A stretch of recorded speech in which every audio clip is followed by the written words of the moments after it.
get your hat and your camo. Just sit tight right here for 1 second. I was hoping this fog would roll off. I'm not gonna be able to see very well up there on the hill. Okay, no. Alright.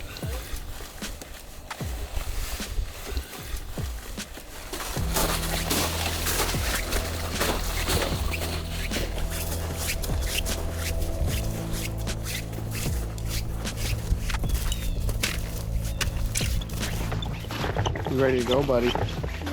You ready to climb the big hill?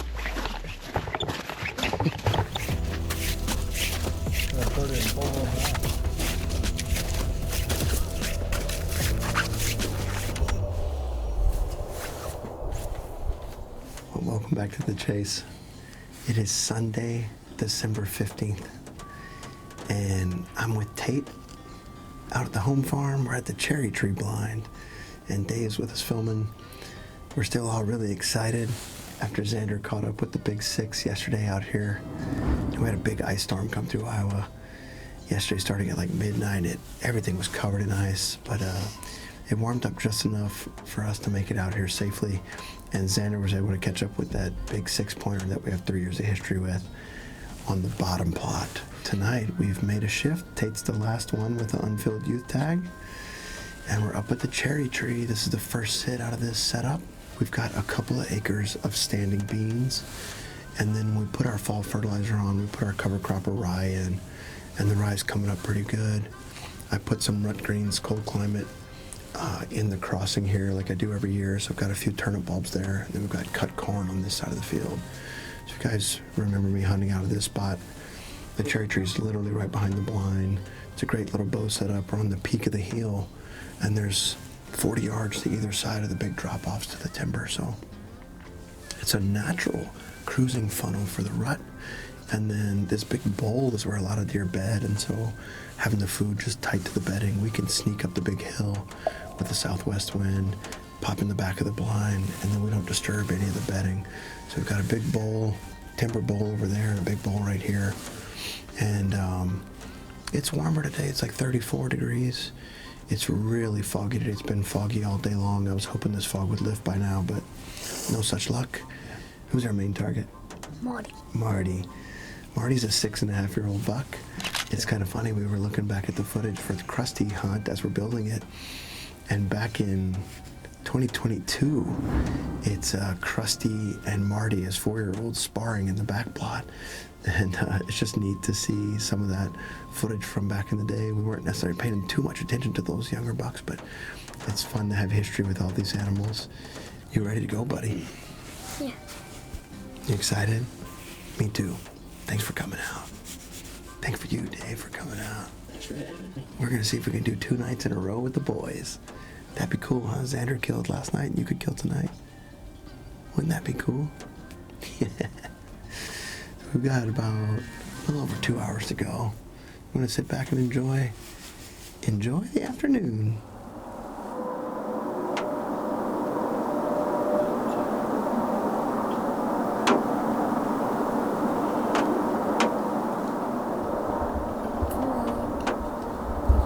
Yep. Boom, right there.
Well, that's a wrap.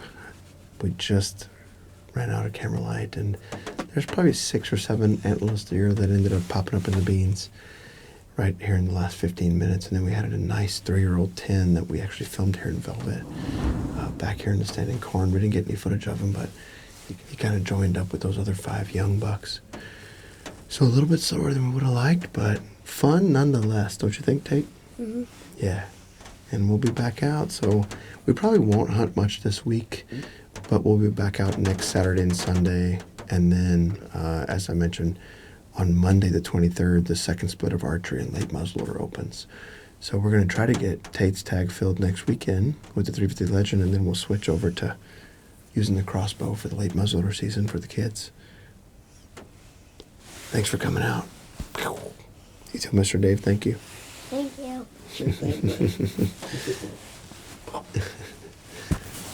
We'll see you guys on the next one.